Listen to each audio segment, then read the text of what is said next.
Bueno, quiero agradecer la presencia de todos hoy acá en esta clase del Seminario de Políticas Sociales y muy especialmente agradecer la presencia de Carlos, que va a dar hoy una clase sobre economía de la salud.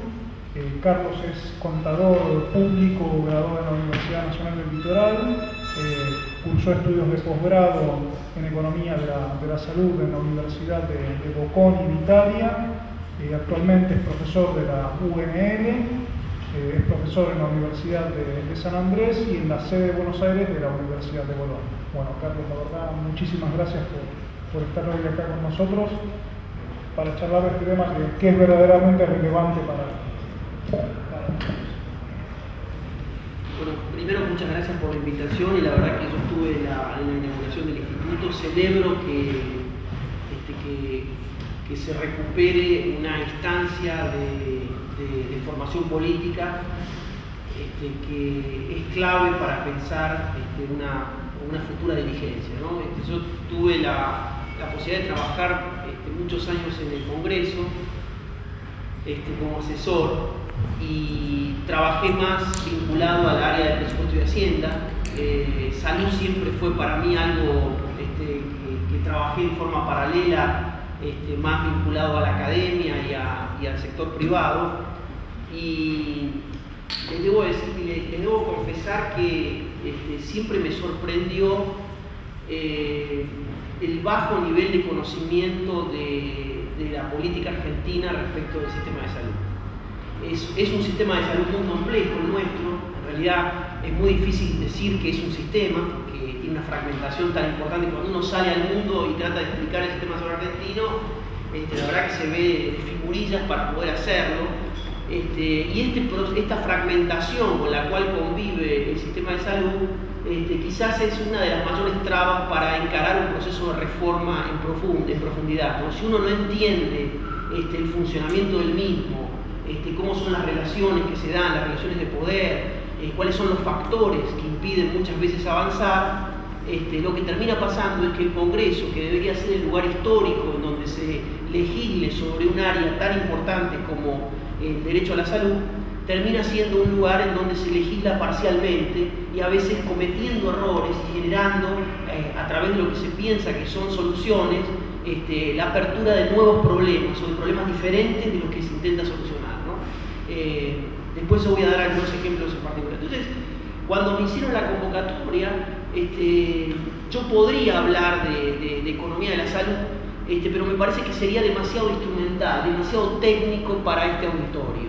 Entonces, pensando en lo que le estuve contando respecto a esta impresión de que falta una lectura más histórica, me voy a apoyar en la historia para hacer una lectura del sistema de salud en Argentina, para tratar de comprender cuáles son los factores que han condicionado fuertemente la historia del sistema. El sistema de salud no tiene muchos años de existencia, digamos. Yo, de hecho, voy a empezar esta historia que les voy a hacer a partir del 46 aproximadamente, que es con el gobierno de Perón, que es cuando se crea por primera vez un Ministerio de Salud.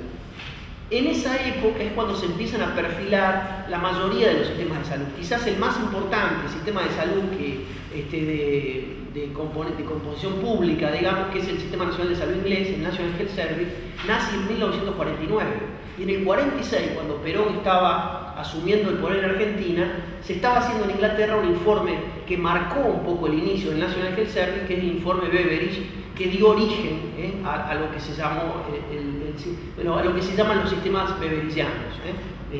Para diferenciarlo de los sistemas de seguridad social, que están más vinculados al régimen, a la construcción que había hecho Alemania a través de Bismarck, y que se los conoce como sistemas más bismarckianos, son de alguna manera parecidos al sistema de seguridad social que nosotros tenemos acá. Solo lo que pasa es que tenemos una melange de sistemas, ¿no? Tenemos una especie de composición por capas geológicas. Nosotros no nos falta nada, digamos. Tenemos un sistema, primero tenemos una especie de siembra, de una especie de sistema mutualístico inicial, el origen un poco de la salud, después que se pasó de la relación individual entre el médico y el paciente a que se le pagara con un pollo, con una gallina, para que el médico de alguna manera fuera el eje de la equidad, porque a uno le cobraba y a otro no le cobraba. pasamos a un modelo en donde se empezó a construir un sistema de seguridad social de la mano de las mutualidades, parecido al, de hecho, motorizado por sindicatos que estaban conducidos por trabajadores que provenían de Alemania. De la mano con eso empieza un accionar todavía tibio del sector público que aparece como para recoger a los sectores que no podían pagarse una cobertura de salud o no tenían trabajo. Yo voy a decir acá una cosa polémica, digamos, para discutir, y es que en la Argentina en realidad la salud, el derecho a la salud, siempre fue visto por el Estado como algo subsidiario, en lo cual siempre se confió en que la gente, de alguna manera, no era esto un derecho que el Estado tenía que asegurar, un básico, sino que en realidad la gente debería ganárselo o obtenerlo, lo cual nos pone en un plano muy parecido al que sucede en Estados Unidos, a diferencia de lo que uno pueda pensar de que nosotros tenemos con Estados Unidos muchas diferencias. En esto, por supuesto, los liberales, los americanos llevan esto al máximo de la relación de considerar a la salud como un derecho privado que la persona tiene que ir a comprarlo dentro del mercado. Pero nosotros hemos convivido con esto, con una presencia muy tibia del Estado y con una falta de discusión en profundidad sobre si la salud es o no un derecho. Fíjense ustedes, yo no le voy a pedir a la generación del 80 que haya pensado en la salud, ya demasiado lo que hizo la generación del 80 con la 1420 y lo que logró con la educación. Pero esa definición que la generación del 80 tuvo en su momento con la educación, no se dio con la salud a posteriori. Vuelvo a decir que no le pido a la generación del 80 que haya pedido eso, porque en realidad, vuelvo a repetir, el sistema de salud es una cosa relativamente reciente, aparece en los años después de la Segunda Guerra Mundial. Después de la Segunda Guerra Mundial empiezan a aparecer algunos flagelos que hacen que los países comiencen a organizarse y comiencen a darse un sistema de salud mucho más extendido. Hasta ese momento no existían los antibióticos, no existían grandes tecnologías, la salud era una cosa poco compleja, digamos. A partir de la Segunda Guerra Mundial se comienza una especie de bombardeo importante de innovación, de nuevas tecnologías, de especialidades, que hacen que este proceso, y comienza a empezar a aparecer, hasta ese momento, el eje de los sistemas de salud estaba básicamente organizado en torno a la cobertura vinculada al trabajo. El que estaba privilegiado era la persona, y por eso el financiamiento de los sistemas de salud estaba muy atado al trabajo, ¿no? A la posibilidad de que la persona trabajara. Entonces existían aportes y contribuciones que eran los que daban un poco la base de sustentación de estos sistemas. Recién, vuelvo a repetir, en el 49 Inglaterra cambia el modelo del esquema de financiamiento, que no es un tema menor, y sale de los aportes y contribuciones del sistema de mutualidades y va hacia un sistema único de salud. Recuerden ustedes que uno puede hacer esto en circunstancias muy especiales. Inglaterra salía de una guerra en la cual no es como las crisis que nosotros hemos tenido en los últimos años, que donde dejan algunos que ganan, que saben protegerse, sino que esta fue una crisis de la guerra que dejó a todos en un estado, en una situación lamentable, que pudo y que logró transformar un sistema con un componente privado importante en un componente de solidaridad y un componente de universalidad importante, ¿no? Vamos a repasar un poco algunas cosas que, bueno, ahora puede fallar, ¿no? El enfoque que yo voy a hacer es desde la economía política, ¿no? Pensando que la economía política básicamente va a estudiar las relaciones entre la economía y el poder político dentro de los estados. Y es por eso que vamos a hablar de algunos actores en particular que condicionaron de alguna manera importante el sistema. Y vamos a hablar también de cómo los distintos gobiernos que fueron pasando en la Argentina fueron intentando transformar la realidad de la salud o cómo de alguna manera también ignoraron la situación. Hoy nuestro sistema es esto, básicamente. Es una compleja trama de fondos de enfermedad, nosotros estamos muy lejos de tener un sistema universal. Es muy difícil encontrar una familia que tenga una misma cobertura de salud que otra familia, lo cual marca un nivel de inequidad muy profundo. Es muy difícil encontrar, digamos, nosotros en los últimos años hemos estado cayendo en materia de financiamiento hasta ponernos en un nivel muy parecido a los países latinoamericanos. El 40% del gasto en salud en Argentina es gasto de bolsillo, es gasto privado, de bolsillo, que tiene que sacar la gente para comprarse una cobertura de salud o para pagar un copago o para pagar lo que corresponda de algún estudio o algún plus que tenga que poder pagar, ¿no? En consecuencia, lógicamente, si uno mira y la estructura de financiamiento de los países más equitativos en materia de salud, observa que el gasto de bolsillo que para nosotros es un 40%, en estos países no supera el 25%, ¿no? Es entre un 20 y un 25%, lo cual está mostrando que en el momento en el cual la persona necesita acceder a la cobertura de salud, no tiene que estar sacando de su bolsillo para desembolsar y poder acceder. Esta evolución histórica, digamos, del sistema que yo relaté brevemente, vinculándolo con la situación internacional, fue generando un amplio y diverso mosaico de coberturas de salud, muy distintas entre sí, dependiendo mucho de la capacidad económica que uno pueda llegar a tener. Vayamos un poco a la cuestión histórica. En el 46 gana las elecciones Perón llega, pone en la Secretaría de Salud a una persona muy notable en esa época, que era Carrillo, una persona reconocida en el área de la neurocirugía, un investigador. En ese momento es concomitante lo que les decía con el informe Beveridge que se hizo en Inglaterra, y Carrillo lleva adelante un proceso de reforma muy importante en esos años, que hace que la salud pública argentina, que era casi inexistente, termine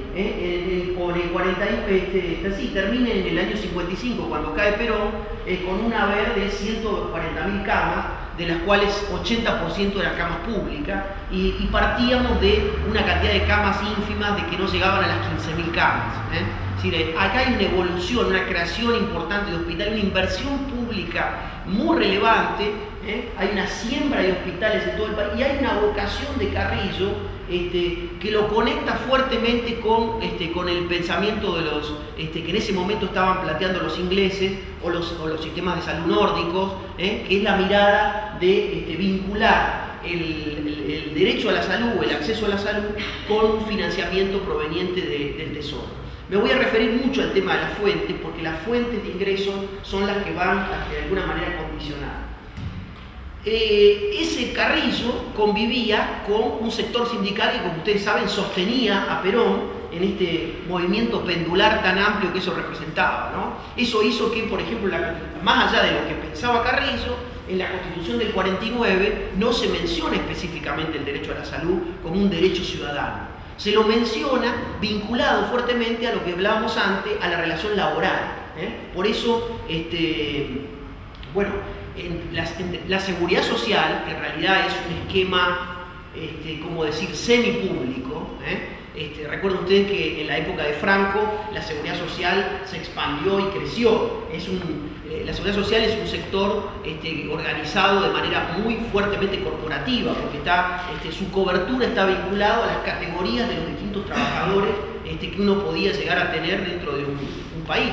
Entonces uno ve en los esquemas de seguridad social las altas y bajas de los distintas de la economía en función de la cobertura de salud que tienen sus trabajadores, ¿no? Es decir, cuando la economía es una economía industrial, como la que tuvo Argentina en un momento, en los años 70, uno podía ver que las obras sociales que se destacaban eran la metalmecánica, la obra social de los mecánicos, la UOM, la metalúrgica, las obras sociales más vinculadas a lo productivo. En cambio, en los 90, cuando nosotros cambiamos mucho nuestro esquema de producción y nos fuimos hacia los servicios, las obras sociales más importantes pasaron a ser aquellas obras sociales que tenían mayor cantidad de empleados vinculados a los servicios. De hecho, Cavalieri es así de fuerte porque tiene 1.400.000 personas dentro de su obra social.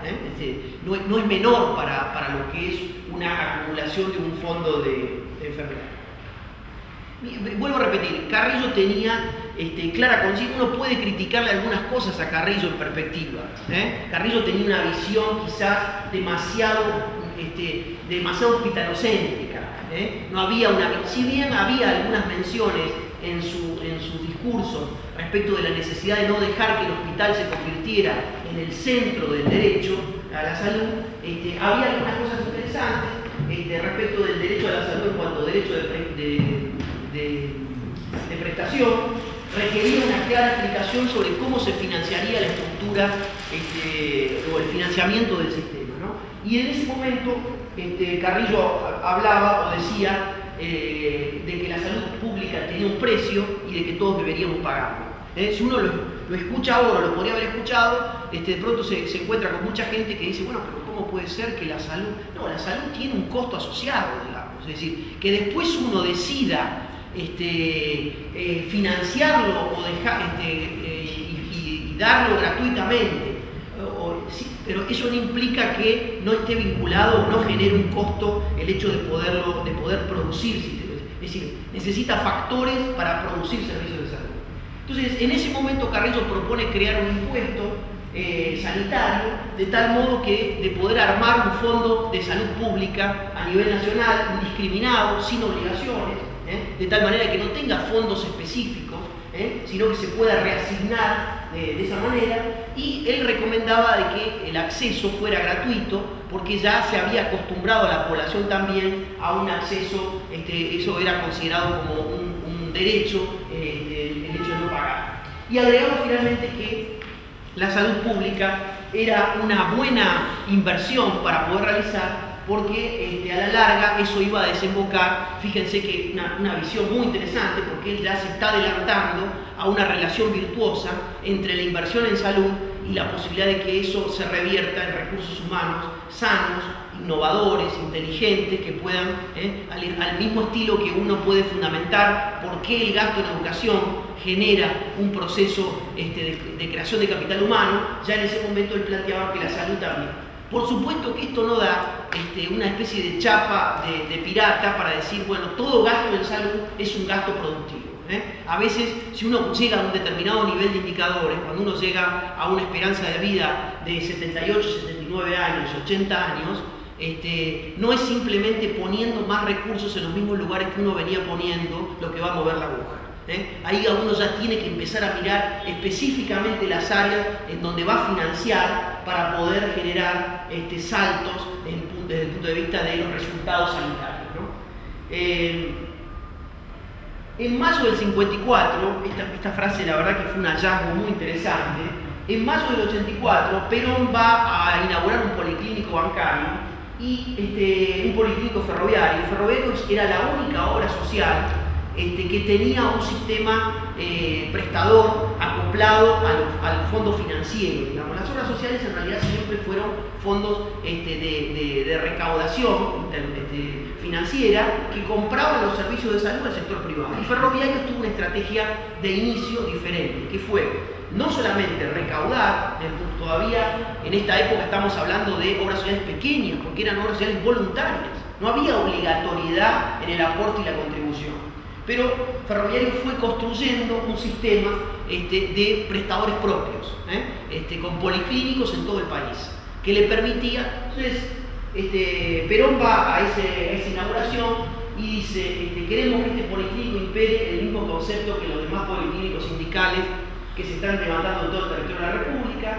No queremos para nuestros trabajadores una asistencia en los hospitales públicos, queremos que tengan sus propios hospitales, porque no es lo mismo pedir albergue en un hospital de beneficencia que atenderse en su propia casa.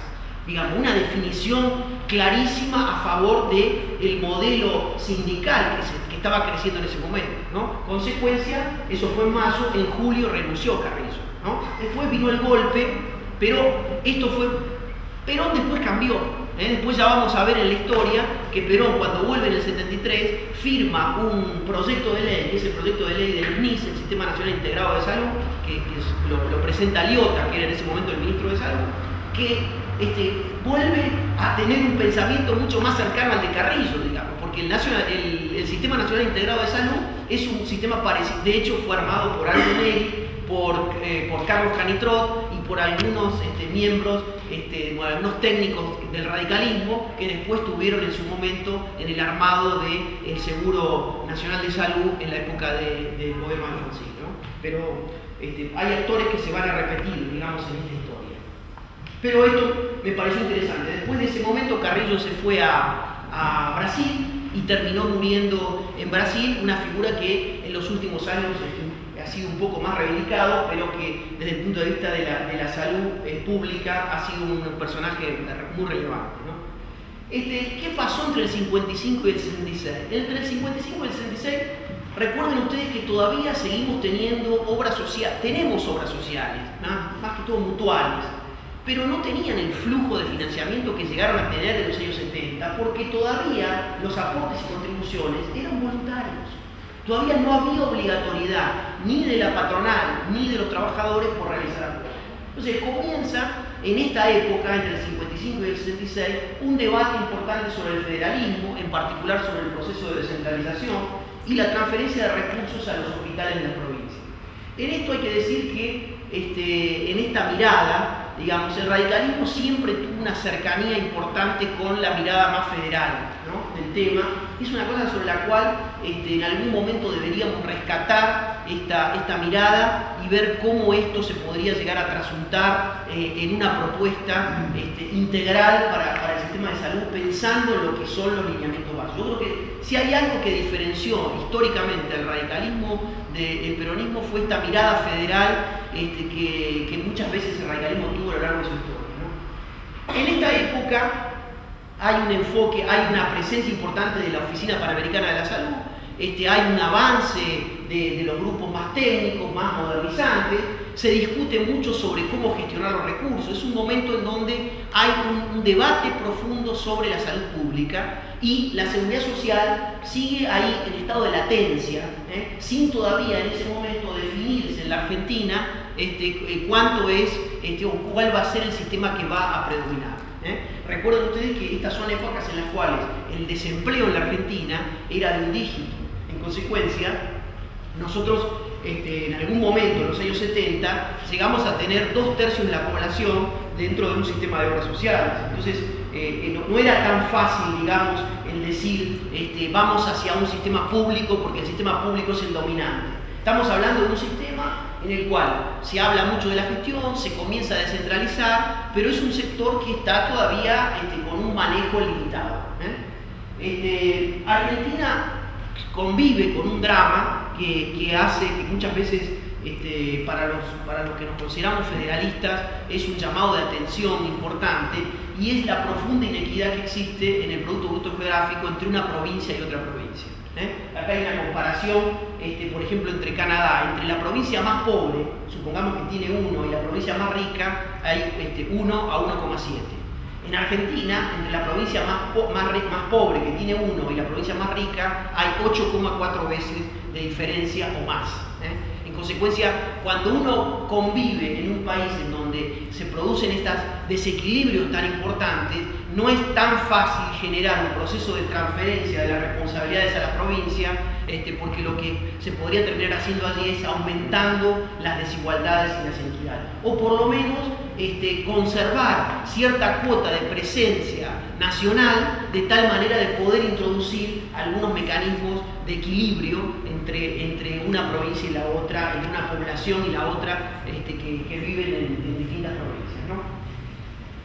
Acá empieza a pasar un proceso muy interesante, y es que las obras sociales, los sindicatos que estaban reconstruyendo su poder, porque Perón ya no estaba ahí como para alimentar el poder de los trabajadores, la CGT comienza a visualizar que las obras sociales son un elemento aglutinante de poder, clave, y empieza a armar cierta, empieza a unificar la voz de las obras sociales en torno básicamente a la CGT. ¿Cuál es la importancia que esto tiene? No es menor esto, porque la CGT en el momento en que se sienta, primero, la CGT se sienta a hablar con el presidente, con el Poder Ejecutivo, y se sienta a hablar con los empresarios. Entonces, en el marco de la negociación laboral, siempre el tema de las obras sociales y el tema de la salud aparece. Y eso apareció ya en el 62, en donde la CGT ya hacía una declaración conjunta, en donde planteaba demandas en defensa de las instituciones asistenciales que manejaban los mismos sindicatos. En este momento ya estaba completamente confundida la relación y el patrimonio entre la obra social y el sindicato. Después es algo que relativamente se ordena con la ley 23660, con la ley de Alfonsín, con la ley del seguro, pero todavía seguimos conservando marcos de discrecionalidad y de confusión en el manejo de la caja muy importantes, ¿no? Bueno, acá viene un momento muy importante, que es el periodo que va del 66 al 73, ¿no? En ese periodo, como ustedes saben, ingresa al país, desalojando a un presidente como Ilia, un gobierno fascista como era el que representaba Onganía, y ese fascismo significó sentar en la mesa de negociaciones a los sectores sindicales para negociar con ellos algunas cuestiones claves. Una de las cuestiones claves que se negoció fue lo que fue la 18610. La ley 18610 es la primera ley de obras sociales que surgió. Lo más importante que tiene la 18610 es que ese aporte y contribución que era voluntario pasó a ser obligatorio. Con lo cual, una especie de oleoducto de dinero empezó a fluir a las obras sociales, desde el 66 en adelante.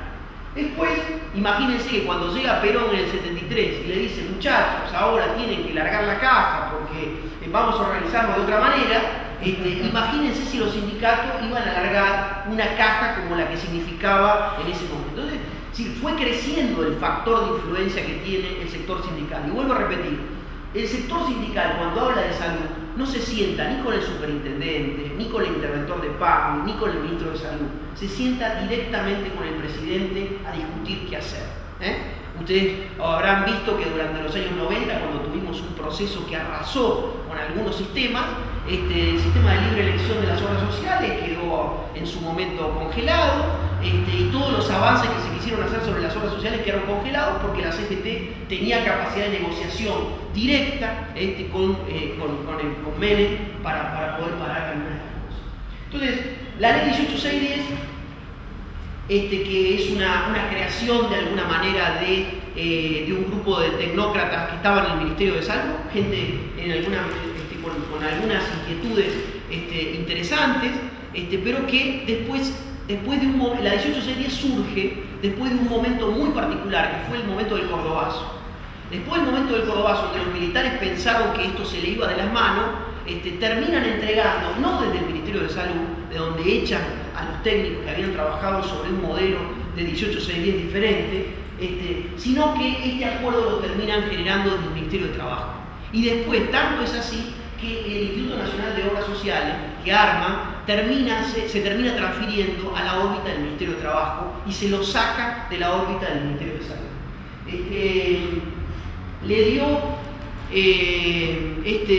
estas leyes, esta ley le dio a las asociaciones profesionales con personería gremial la posibilidad, digamos, de contratar y de armarse como sistemas como obras sociales, ¿no? Acá hay un tema muy importante, y es que ustedes vieron que nosotros hace mucho tiempo que tenemos una cierta cantidad de obras sociales, de las cuales uno hace muchos años que viene escuchando que hay 40 o 50 obras sociales que son deficitarias, que deberían cerrar, etcétera, y sin embargo no terminan cerrando. Bueno, esto está relacionado no está relacionado con una cuestión de equidad ni con una cuestión de eficiencia, está relacionado con una cuestión política, que es que los dirigentes de esos sindicatos que manejan esas obras sociales son funcionales al poder de otros sindicatos, y en consecuencia no las van a hacer desaparecer por una cuestión de agregar poblaciones. De hecho, agregan las poblaciones porque muchas poblaciones de obras sociales pequeñas están hoy subsumidas en obras sociales más grandes, sin, por supuesto, desarmar la obra social como esquema de negociación o como esquema de representación. Acá hay un pacto del cual se habló poco, y es que en realidad los militares le entregan a los sindicalistas la posibilidad de la 18-6-10, pero aparece ahí una figura que es Manrique, que empieza a tener aspiraciones políticas. Manrique va a ser un elemento muy importante porque él asume el Ministerio de Bienestar Social, que era donde dependía. Entonces Manrique, que traiciona a Lanusse, porque Lanusse le había hecho prometer a todos sus ministros que no iban a ser candidatos y que él tampoco iba a ser candidato, se lanza, empieza a trabajar en política y tiene una idea interesante, que es armarse una caja propia para hacer política, y la caja propia que se arma es el PAMI. El origen del PAMI está basado en que había un electorado que iba creciendo, que siguió creciendo y que hoy es muy poderoso, 4 millones de personas que tienen la cobertura del PAMI. El origen del PAMI es de la 19.032, es una especie de devolución de favores que le hacen los sindicatos, que le dan el ok, que le hacen el guiño para que Manrique tuviera su caja propia y se pudiera organizar.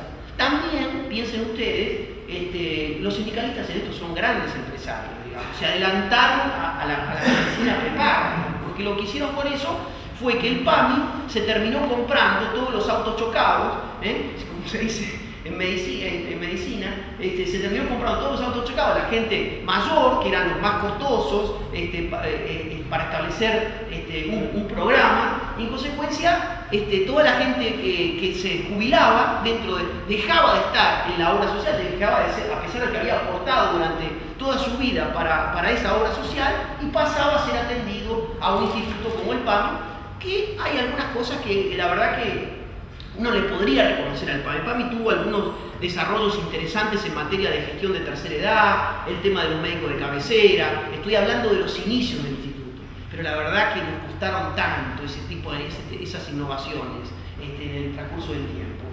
Lo único parecido al PAMI que hay en el mundo es Estados Unidos, es un sistema que se llama Medicare, que cubre la friolera de 36 a 40 millones de personas. Es un sistema que cubre a personas luego de determinada edad y cubre algunos casos de discapacidad, muy parecido al instituto. El instituto, lo que pasa es que está mucho más politizado de lo que puede llegar a estar Medicare en Estados Unidos, ¿no? El INOS pasa. Entonces ahí aparece, como decíamos, el pacto corporativo, este acuerdo, esto era, digamos, este acuerdo entre obras sociales, mejor dicho, entre sindicatos y militares. ¿Qué pasaba dentro del sistema de salud? Dentro del sistema de salud hay una historiadora rosarina que se llama Susana Belmartino, que es muy recomendable para aquellos a los cuales les interese profundizar sobre la historia del sistema de salud, que define en este momento, y yo diría hasta los 90, esta relación entre los proveedores de los servicios de salud, la Confederación Médica, la Confederación de Clínicas y Sanatorios y las obras sociales, como un pacto corporativo. Un acuerdo entre los dos actores importantes. Estos eran actores muy importantes, que tenían una capacidad de veto impresionante. Ya lo van a ver después ustedes cuando van apareciendo sucesivamente procesos de reforma, cómo estos dos actores se encargan de tirar por la borda alguno de las propuestas. Por eso es que en el momento en el cual uno tiene que pensar un proceso de reforma, este es un sector donde no es tan fácil encolumnar los distintos sectores. Pregúntenle a Hillary Clinton en Estados Unidos cuando quiso llevarse por delante un sistema y el sistema la terminó pasando por encima a ella, ¿no? La CGT negociaba las condiciones de los aranceles, representando a las obras sociales frente a los proveedores. Los sindicatos argentinos, en este sentido, lo único que les interesó discutir básicamente fue la cuestión del arancel. Ahora, ¿qué otorgaron a los proveedores? Le otorgaron dos cosas muy queridas por los proveedores. Uno es que el pago no fuera un pago capitado, no fuera un pago controlado, sino que fuera un pago por prestaciones, por acto médico. Gran reivindicación. Y la otra gran reivindicación, la libertad de elección, la posibilidad de que el paciente pudiera moverse de un proveedor a otro proveedor, de un médico a otro médico, de una clínica a otra clínica. Y el instrumento que se utilizó para consolidar esa relación fue lo que se llamó el nomenclador nacional. Un nomenclador de distintos tipos de prestaciones, con distintos valores, que fue distorsionándose en determinado momento. Todo el mundo lo que hace, salud es un sector en donde es muy fácil diferenciarse. A ver, yo tengo el especialista de rodilla que puede llegar a competir con el otro especialista de rodilla, pero yo empiezo a tener el especialista de rodilla derecha, en artroscopía de rodilla derecha. Y tengo la cama del hospital, un día cama, no es igual que un día cama en un sanatorio que tiene la enfermera las 24 horas y que tiene el televisor de plasma. Sí, es muy fácil el proceso de diferenciación. Tanto es fácil el proceso de diferenciación que en un determinado momento el nomenclador empezó a ser rebasado por lo que se llamaban prácticas no nomencladas, prácticas que estaban afuera de esa definición del nomenclador y llegaron a ser más importantes en valores que las prácticas que estaban nomencladas. Se entiende la diferencia. Las nomencladas competían entre sí, generando de alguna manera un beneficio para el usuario que se veía beneficiado de un esquema en donde nosotros teníamos una cantidad de camas que se incorporaban al mercado, profesionales que se incorporaban al mercado. Lógicamente tenía que haber ahí un proceso de competencia que hiciera que los precios se fueran a la baja y sin embargo los precios se consolidaban. Una de las causas era este tema de las prácticas no nomencladas. Bueno, ¿cómo sigue la historia? Llegamos al 73-74, llega Perón, gana las elecciones.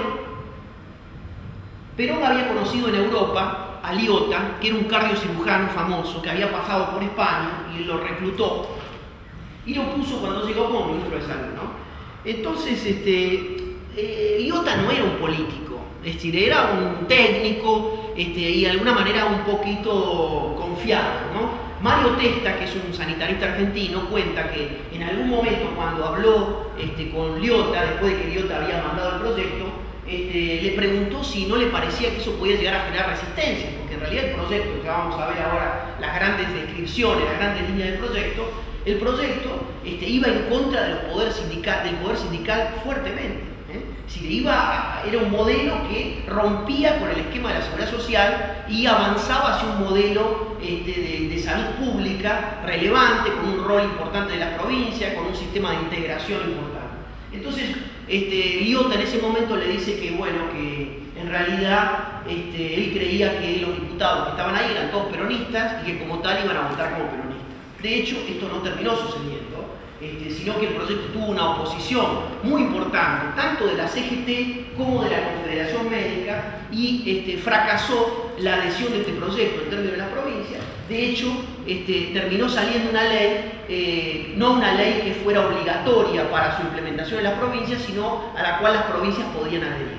Como consecuencia de lo cual, los gobernadores vinculados a la derecha peronista boicotearon fuertemente, la mayoría de las provincias no adhirió Córdoba, habían volteado al gobernador que habían puesto los montoneros, no adhirió provincia de Buenos Aires, donde también habían volteado al gobernador de izquierda, no adhirió la provincia de Santa Fe, terminaron adhiriendo Chaco, San Luis, Río Negro y La Pampa. Sí, en consecuencia esto terminó siendo Esto tuvo una ley, digamos, que fue esta, la 2748, que es la ley del Sistema Nacional Integrado de Salud. La ley del SNIS retoma la lógica del Sistema Nacional de Salud inglés. Y esta ley fue hecha por algunos técnicos que Liotta llamó, que eran los más renombrados de la época.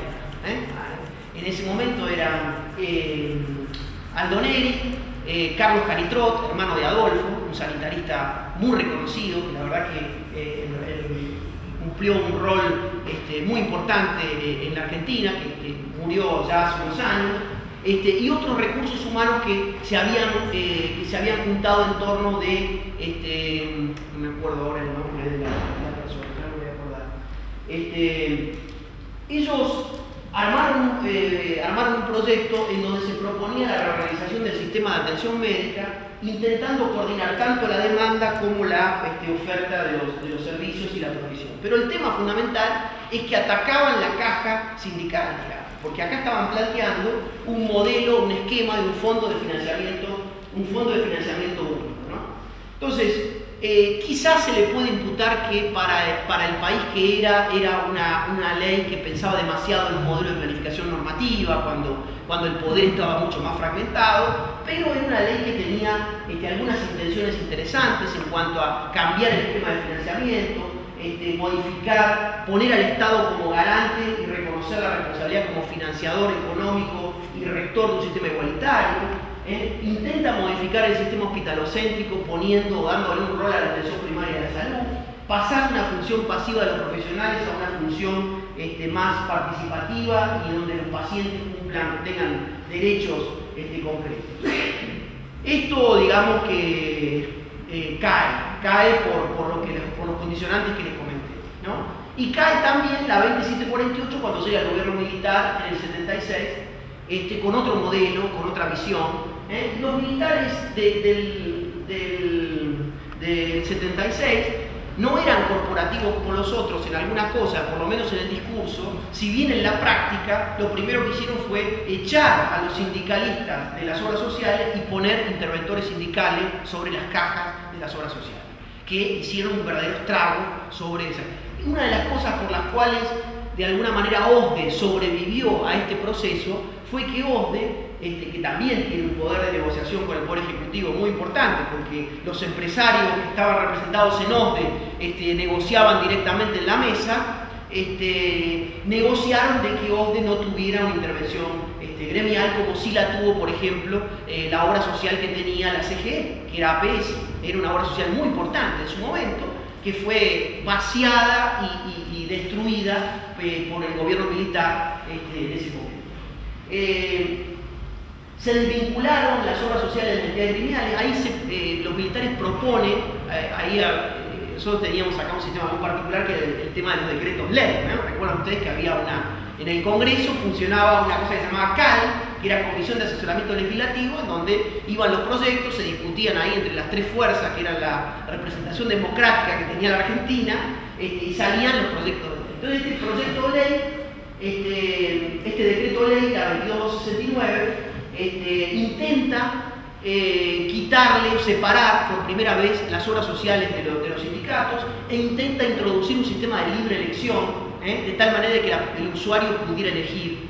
Y ya en este momento, en el 80, ya tenemos desde fines de los 70 un crecimiento importante de las prepagas, de la medicina prepaga, ¿no? Que habían crecido de la mano de un mal funcionamiento de las obras sociales, que empezaban a tener problemas de calidad, problemas de financiamiento, y la gente que tenía un recurso adicional contrataba a una empresa de medicina prepaga. Entonces, aquí lo que intentan hacer los militares es lo que después intentó hacer Menem en su momento, que es poner a competir a las empresas de medicina prepaga para que se terminen quedando con esta caja de las obras sociales. Fíjense que en este momento ya se deja de discutir sobre el otro área de población que iba creciendo, que era la población sin cobertura de salud. En Argentina a veces solemos decir que acá todo el mundo tiene una cobertura de salud. Y eso es una gran falacia.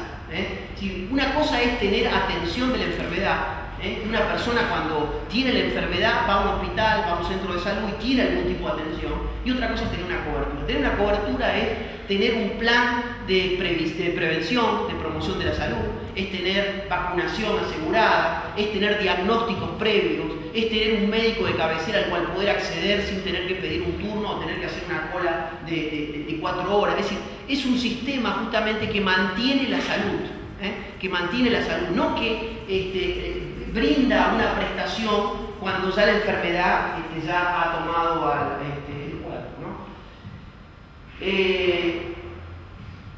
Terminan los militares, como sabemos, se van en el 82-83, llega el gobierno de Alfonsín. Yo estoy ahora con muchas ganas de empezar un trabajo para rescatar lo que fueron estos 4 años del gobierno de Alfonsín, porque acá hay 2 momentos importantes en el caso de la reforma de salud. Los 2 primeros años encabezados por una mirada, si se quiere, demasiado idealista para la situación en la cual se encontraba Argentina, representada por el ministro Mucci en el Ministerio de Trabajo y el ministro Neri en el Ministerio de Salud, en donde Salud, de nuevo, a mi juicio bien encarado el tema, empieza a ser mirado o empieza a ser atado fuertemente a la reforma sindical. En la medida en la cual se pudiera pasar un proceso de reforma de los sindicatos, de democratización sindical, se iba a poder avanzar. Había que modificar la ley de asociaciones de trabajo. La ley de asociaciones de trabajo tiene un artículo que dice que un sindicato, cuando es reconocido con personalidad jurídica, en forma automática puede reclamar su obra social. Sí, no hay forma de parar el nacimiento de las obras sociales sin modificar esta ley que viene de las leyes de trabajo, que establece, que le da el derecho a cualquier sindicato que sea reconocido a tener su propia esquema de obra social. Y por eso es que de las 280 que tenemos, siempre en vez de bajar, seguimos teniendo más. Estamos hoy en 300 obras sociales aproximadamente. Entonces se propone un proyecto vinculado a la democratización sindical, se envía al Congreso una cosa interesante que tiene este proyecto. Este proyecto el primer proyecto que se presentó, estuvo 2 años congelado en el Congreso. Este proyecto, los aportes y contribuciones, recordarán ustedes que eran el 3% de aporte de los trabajadores y el 6% de aportes de las contribuciones patronales. Lo que hacía el proyecto era eliminar el 3% de los aportes de los trabajadores y aumentaba 1.5% el aporte de las contribuciones patronales. Con lo cual quedaba 7,5% y modificaba, a ver, no había más excusa de alguna manera, o por lo menos se desmontaba una excusa para que las obras sociales fueran, como después se planteó y se plasmó en la 23660, agentes naturales del seguro de salud. Si lo que se hacía con esto era desmontar este argumento que es muy fuerte desde el punto de vista sindical y que dicen los sindicalistas que porque la verdad que tiene razón, es decir, el sistema de seguridad social está financiado está financiado en función del trabajo que se genera y está financiado por los trabajadores y está financiado por la patronal. En consecuencia, aquí el Estado, si quiere jugar un rol más importante en la materia de salud, tiene que poner las manos en el fuego y tiene que involucrarse mucho más con el financiamiento y con el cambio de fuente de dinero. Si no, la verdad que es muy poco lo que se puede decir. Y con esto no quiero decir que haya que eliminar toda la fuente de aportes y contribuciones. No hay ningún sistema de salud que haya pasado de un sistema de seguridad social a un sistema público que haya eliminado completamente los aportes y contribuciones. Lo que pasa es que se minimizan, se bajan un porcentaje determinado. Hoy muchos países que tienen un sistema de aportes y contribuciones están viendo cómo han parado y han frenado el incremento de los aportes y contribuciones. Alemania. En Alemania, ¿qué está pasando? Alemania tiene un sistema de aportes y contribuciones en fondos de enfermedad. Tiene aproximadamente 1000 fondos de enfermedad, 1000 obras sociales, con el cual cubre al 100% de la población. Ahora, ya no se aumentan más los aportes y contribuciones porque eso daña la competitividad de Alemania. En consecuencia, es el Estado el que pone la diferencia para poder cerrar el número que necesita financiar el sistema de salud. Lo cual es lógico para un sistema que cubre el 100%. Lo ilógico sería que en la Argentina, dentro de poco, tengamos, como a veces hemos escuchado, pedidos desde el sector de la seguridad social para que se financie el sistema de obras sociales porque se necesita más recursos para poder cerrar, cuando tenemos conviviendo con eso un 40% de la población sin cobertura de salud, ¿no? Bueno, ¿qué pasó? Este proyecto estuvo 2 años, no se pudo discutir, terminó cayendo y como consecuencia de la derrota en el Senado de la ley de democratización sindical, se reabre la discusión, se cae la discusión del proyecto y se comienza a sentar la CGT con los sectores. En ese momento Mucci fue reemplazado por Casella, que solamente duró 6 meses. Yo estuve rescatando algunas revistas que ustedes conocerán, Argumento Político, algunas revistas de la época, como para poder empezar a revisar qué había pasado en ese momento con el tema de la negociación. Entonces, acá imagínense que esta derrota, que se perdió, ustedes saben, en el Senado por un solo voto, el voto de Neuquén, supuestamente de Zapag, por no haberle entregado el polo petroquímico y bueno, una serie de cosas, significó para el área de la salud un retroceso importante. Y sentarse con los dueños del poder real, en ese caso los sindicatos, y de lo cual terminó surgiendo, Neri también se fue, vino después una sucesión de ministros de salud, donde pasó Storani padre, pasó Vargas Arrechea, que había perdido las elecciones en Misiones y terminó ahí, pero ya la cuestión ya estaba zanjada, digamos, ya los sindicatos habían cobrado fuerza, habían ayudado después de la derrota del 87, de la derrota en la provincia de Buenos Aires y de la derrota electoral en las legislativas, habían ayudado a que se fortaleciera y lograron sacar una ley en donde hay algunos avances, porque la 23661 tiene algunas líneas interesantes, y es lo que se pudo conseguir en ese momento. Cosa no descartable, pero era como para seguir dando el debate, era como para seguir dando la discusión. Esta es una perla que me contó un actor de la situación, en un momento determinado hablando y negociando con José Rodríguez, que ahora volvió a la palestra, sigue siendo secretario general de la CGT. Dígame si no son estos muchachos, tienen una cosa hereditaria. Entonces le dijo José Rodríguez, en un alegato, digamos, histórico, dice: la Argentina, en el momento que nosotros creamos la obra social, era totalmente corporativa. Todos vivían del Estado. La iglesia vivía del Estado, los empresarios, que eran proveedores, era la parte democratista, los militares. Entonces nosotros nos inventamos las obras sociales para financiar el proyecto sindical. Brillante declaración y confesión de parte respecto de lo que fue en su momento armar un fondo, y esto termina con una recomendación de José Rodríguez al interlocutor, un hombre que estaba en el radicalismo, que ahora se nos fue para otro lado, en donde le dijo: ustedes ahora en la democracia tienen que armarse un fondo propio. Sé que recordaba a Manrique todavía, pero ustedes tienen que armarse un fondo propio para poder financiar la democracia y para poder financiar un sistema como el que quieren. Y después otra frase muy buena de Triaca, que dice: negociaremos cualquier cosa menos la chequera de las obras sociales. Con lo cual da una perspectiva de lo que significa este sector para el sector sindical. Voy a pasar rápidamente esto. 1989-2001, como ven ustedes, pongo ahí muy mezclado el gobierno de Menem con el gobierno de la Rúa, porque hay cosas en las cuales en materia de salud no hubo una diferenciación clara, no hubo una ruptura. Después del año 87, cuando se votó la ley, después del año 88, se dejó de discutir en profundidad sobre un sistema de salud integral. Se ignoró la 23660 y la 23661, que en definitiva era la expresión institucional de lo que habíamos llegado los argentinos, y se empezó a gobernar, entre comillas, la salud por decreto. Por decreto de necesidad de urgencia, es lo que se tuvieron esta práctica que hacía que el Congreso demora mucho para discutir, entonces hagamos las cosas más rápido a través de los DNU, y como saben ustedes, después los DNU se terminan cayendo cuando viene otro gobierno y se termina retrocediendo. Entonces se ignoran las leyes aprobadas, se legisla por decreto de necesidad de urgencia, además de resoluciones.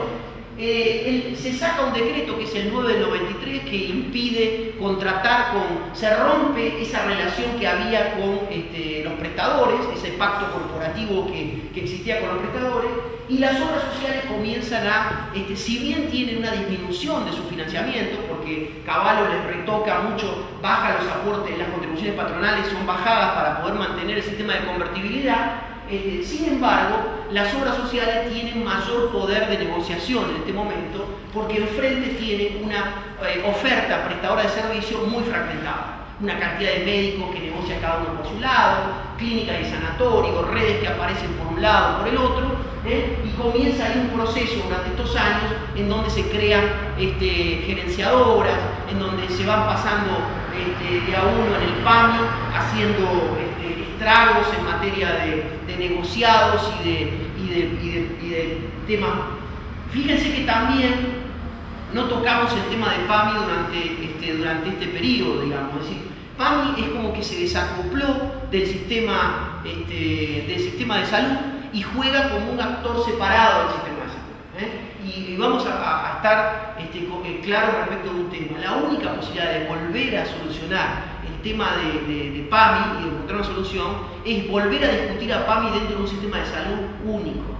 Volver a discutir a PAMI dentro de lo que es. Es decir, es impensable que PAMI sea un fondo que se maneja por separado de la salud del resto de los argentinos. Bueno, se crean distintas instituciones reguladoras que en realidad no regulan nada, que son la superintendencia, primero la ANSAL, después la superintendencia. El problema es que aquí, cuando esto es como un árbitro que entra a jugar un partido de fútbol, cuando el árbitro no saca las tarjetas rojas o las amarillas, no le fija límite, lo que hacen los jugadores fundamentalmente es probar qué nivel de respuesta tiene el árbitro. Si el árbitro deja jugar, deja que se den patadas y demás, el partido puede terminar degenerando.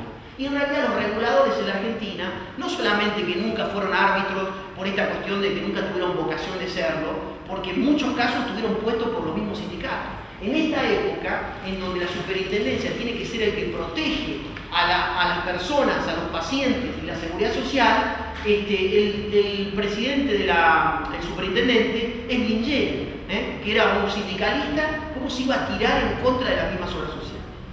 Si uno mira la 23660, tiene desarrollos interesantes. Por ejemplo, las obras sociales deberían presentar balance, deberían presentar estado de resultados, deberían presentar estado de salud. ¿Pero aquí ante quién? Ante la autoridad regulatoria. Ahora, si dentro de la autoridad regulatoria tengo una autoridad que hace la vista gorda a todo esto, que ni siquiera se lo pide, termina pasando lo que pasa ahora.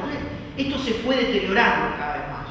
Yo diría que con excepción del superintendente del que tuvimos en la época de Torres, que fue un superintendente que tuvimos en la época de Dualde, ahí de manera intermedia, que hubo algunas líneas interesantes que después le valieron que le cortaran la cabeza y pusieran a este mamarracho de Capaccioli, que en cualquier momento, digamos, que ya no puede más sostenerse, es insostenible la situación de Capaccioli. Bueno, eso han sido los superintendentes que hemos tenido, ¿no? De todas maneras, no olvidemos que los superintendentes gobiernan sobre una fracción también, y después toda la historia de los distintos interventores que hemos tenido en el PAMI, en el cual tenemos también los propios, que cuando pasaron por el PAMI después se fueron a trabajar a la industria farmacéutica. Tenemos también otros sectores que se han encontrado una fuente ahí de trabajo importante.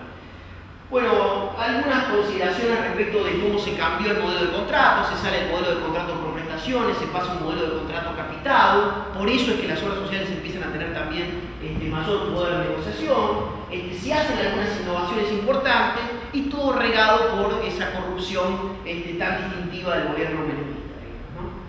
Pasamos ahora ya para terminar un poco a la actualidad. Del 2002 al 2008 no hay una discusión integral sobre el sistema, más allá de algunas declaraciones altisonantes. Hubo alguna presentación de un proyecto de ley que hizo Rosso, creo, la diputada Rosso, que ahora es intendente de Luján.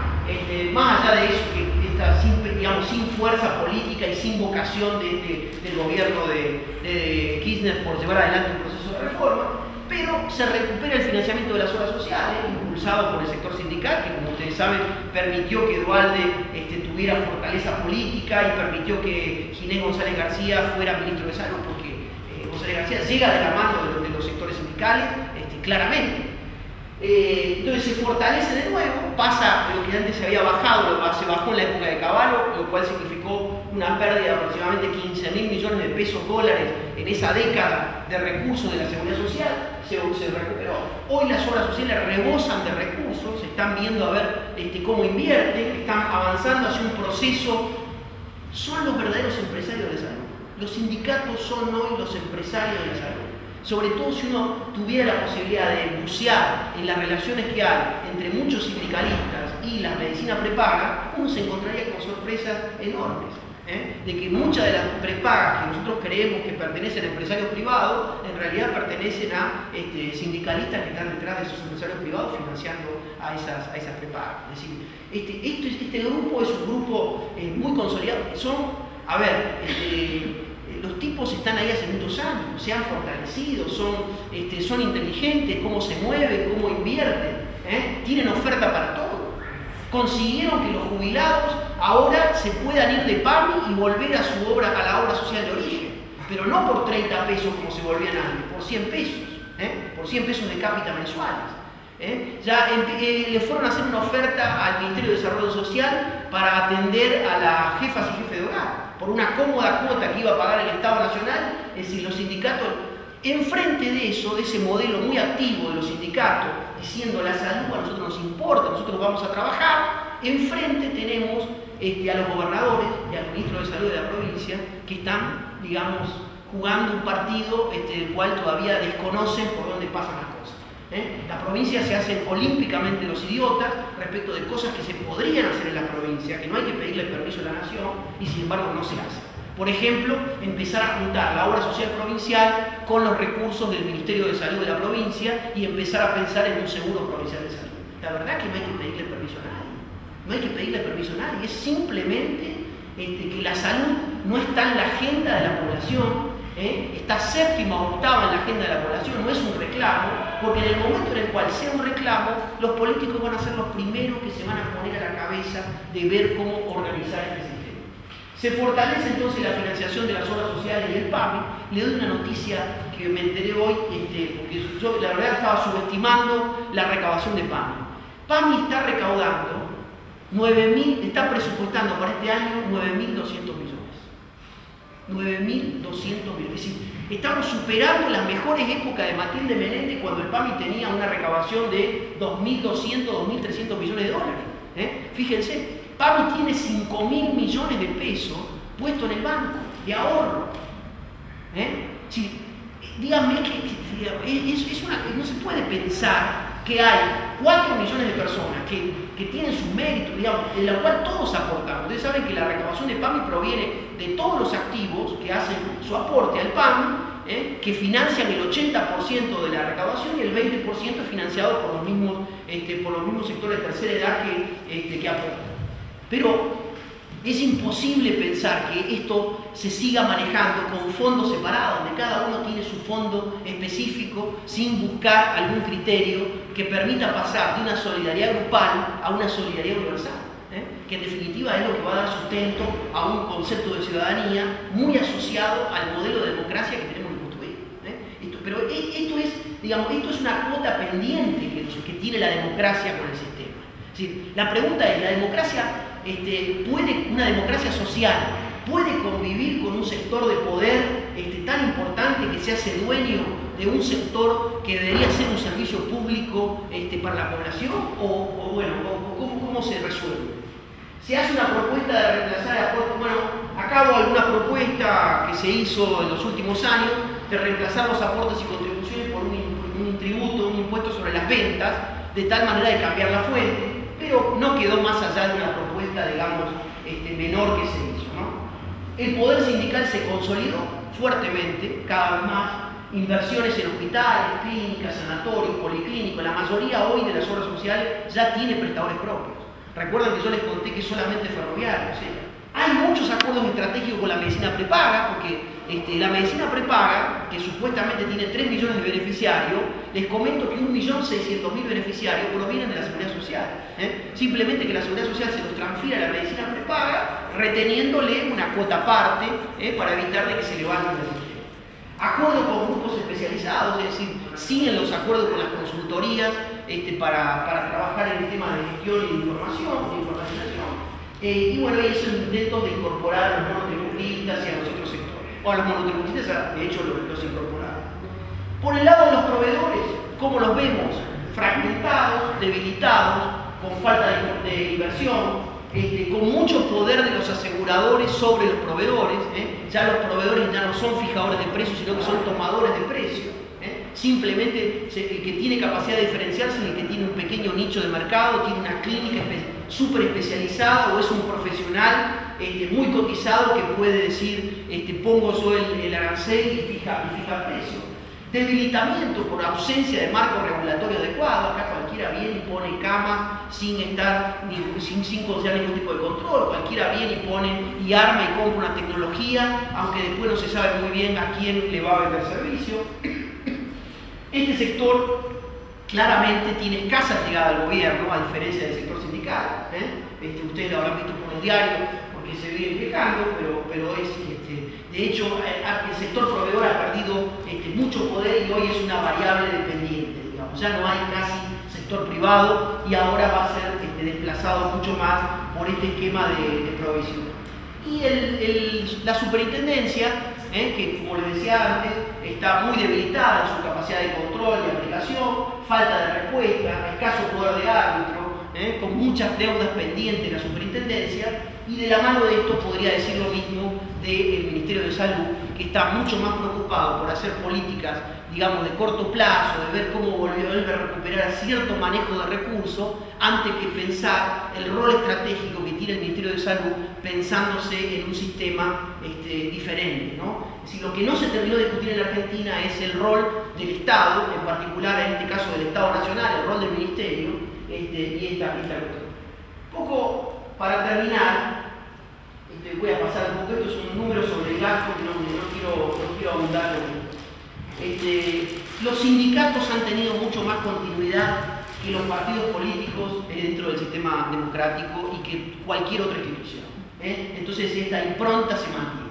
Se han consolidado en el sector salud, tienen un proyecto sindical financiado por el sector salud, discuten la agenda directamente con el presidente, ni la superintendencia en el ministerio tiene capacidad como para poderlo regular, y cualquier reforma de la salud tiene que iniciarse con una reforma de fondo desde el punto de vista sindical. Y yo voy a ir un poco más allá de esto, ¿no? Yo creo que lo que está en discusión es en realidad volver a discutir las bases de financiamiento del sistema y volver a discutir qué tipo de bien es la salud para los argentinos. Y eso quizás hay que empezar a hacerlo en una, ahora voy a decir una cosa, hay que probablemente volver a hacerlo en una reforma constitucional.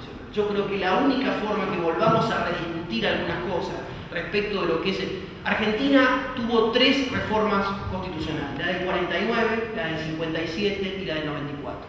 Ninguna de las 3 trató el tema y discutió el tema del derecho a la salud, qué tipo de derecho a la salud. Por supuesto que si uno mira la legislación y uno mira la Constitución Nacional, encuentra la adhesión al Pacto de San José de Costa Rica, encuentra las constituciones provinciales, sobre las cuales un abogado puede ganar cualquier juicio desde el punto de vista individual. Pero una cosa es desde el punto de vista individual y otra cosa es la definición de un país respecto de lo que significa el derecho a la salud. Es decir, eso, porque no es simplemente definirlo en una constitución, sino que al lado de la definición debe estar el financiamiento que acompaña ese proceso de definir esto como un derecho básico para todos los habitantes, un derecho social que de alguna manera da el contenido de la democracia. Brasil lo hizo en el año 88, pero no lo hizo porque hubo una serie de constitucionalistas iluminados que hicieron, no porque una serie de constitucionalistas iluminados se les ocurrió hacer la reforma y incorporar el derecho a la salud, sino fundamentalmente porque también había un movimiento de la sociedad civil que generó un proceso de presión, cosa que uno hoy en la Argentina no ve. Si hoy en la Argentina lo que ve es dispersión, anomia, desde el punto de vista de considerar esto como un derecho. Uno se sorprende leyendo encuestas a la salida de los hospitales en donde la gente pobre sigue considerando que la salud que le dan en el hospital es como algo que le regalan, que le den un medicamento, vino a las 4 de la mañana, se tuvo que tomar un colectivo, perdió el presentismo en el trabajo y sin embargo se va contento porque le dieron algo, porque lo atendieron gratis, porque lo atendieron sin pagar. Sí, acá hay un problema serio para discutir respecto de lo que es el derecho a la salud. El camino para reformar el sistema, para hacerlo compatible con la democracia, hace necesario plantear el tema en el momento de la reforma constitucional. Yo estoy buscando un poco la base de fundamentación necesaria, pero tengo entendido que en el Consejo de Consolidación de la Democracia que presidía Carlos Nino, a instancias de Alfonsín, el tema del derecho a la salud se discutió para incluir dentro de la reforma constitucional y fue parte del debate. Después, en el 94, el acuerdo que se hizo era un acuerdo cerrado y evitó discutir el tema. Y la Constitución Nacional del 53, vuelvo a repetir, tampoco podía ser milagro respecto del tema, ¿no? Yo pararía acá y si les parece hacemos alguna cosa de preguntas. Muchas gracias.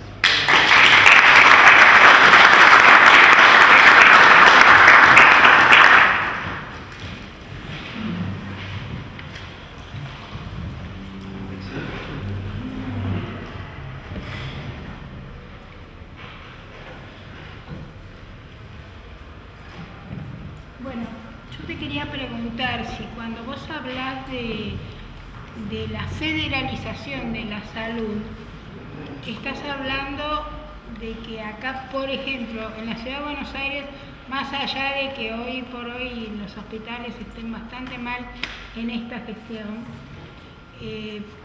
estamos bastante mejor que en el interior, en algunas provincias donde no hay.